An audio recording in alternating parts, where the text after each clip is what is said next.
आज से लगभग 5000 साल पहले, जब दुनिया के ज्यादातर लोग गुफाओं और जंगलों में रहते थे, तब भारत की धरती पर एक अद्भुत सभ्यता बस चुकी थी, जिसे आज हम कहते हैं सिंधु घाटी सभ्यता या फिर हड़प्पा सभ्यता।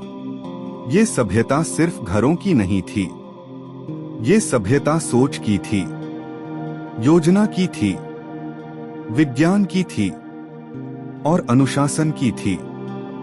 इस सभ्यता के सबसे बड़े शहर थे हड़प्पा और मोहनजोदड़ो, जहां की सड़कें सीधी थीं, घर पक्की ईंटों से बने थे और सबसे खास बात ड्रेनेज सिस्टम यानी नालियों की व्यवस्था इतनी बेहतरीन थी कि आज के शहर भी उनसे सीख सकते हैं।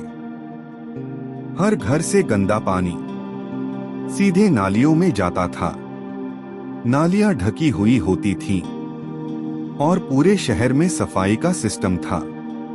सोचिए, 5000 साल पहले इतना एडवांस सिस्टम।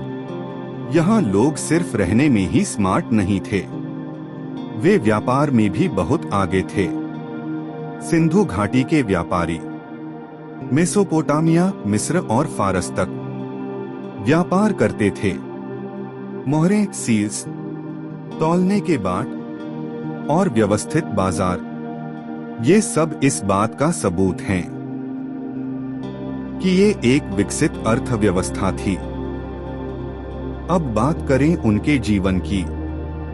लोग सादे कपड़े पहनते थे, आभूषणों का शौक था।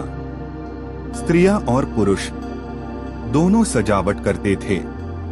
खेती होती थी, गेहूं, जौ, कपास उगाई जाती थी और पशुपालन भी होता था। लेकिन सबसे बड़ा रहस्य उनकी लिपि, स्क्रिप्ट है।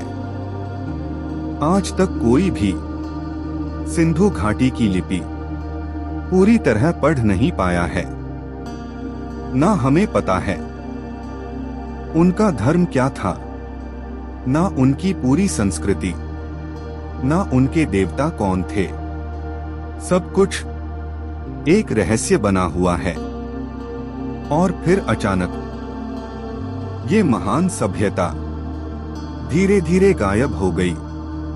कुछ लोग कहते हैं जलवायु परिवर्तन हुआ, नदियां सूख गईं, बाढ़ आई, भूकंप आए।